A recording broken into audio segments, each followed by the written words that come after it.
দেখো তোমাদের সঙ্গে আমি একটা হেয়ার স্টাইল শেয়ার করছি।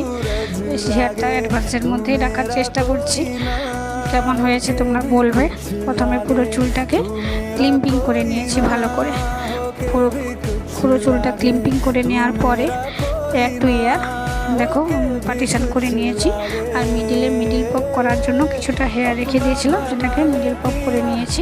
মিডিল পপ করার পরে ফ্রন্টে যে চুলটা রেখেছিলাম ফ্রন্ট ভেরিয়েশন করার জন্য, সেই চুলটাকে দেখো আস্তে আস্তে করে লেয়ারিং ক্রিয়েট করলাম। এক একটা লাইন্স ক্রিয়েট করেছি, দেখো কেমনভাবে পরপর একটা একটা করে লাইন্স ক্রিয়েট করার পরে বাম দিকটা কভার করলাম।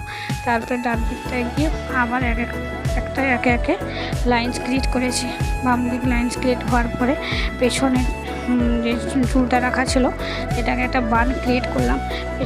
ভেতরে একটা বান সেটিং করার পরে পুরো চুলটাকে একটার পর একটা লাইন্স ক্রিয়েট করে পুরো বানটা কভার করলাম। লাইন্সগুলো দেখো ইউপিনের সাহায্যে পুরো সেট করেছি। সেট করার পরে অ্যাডভান্সের মধ্যেই হেয়ার স্টাইলটা রাখার চেষ্টা করছি। বানটাও অ্যাডভান্সের মধ্যেই রেখে কভার করলাম। যেহেতু চুলটা বেশি ছিল তাই জন্য দুটো বিনুনি করে সাইড দিয়ে পুরো বানটাকে কভার করে দিলাম। তারপরে একটা ডেকোরেশন করে নিয়েছি। এরপর কেমন লাগছে চুলটা তোমরা বলবে ডেকোরেশনের পরে।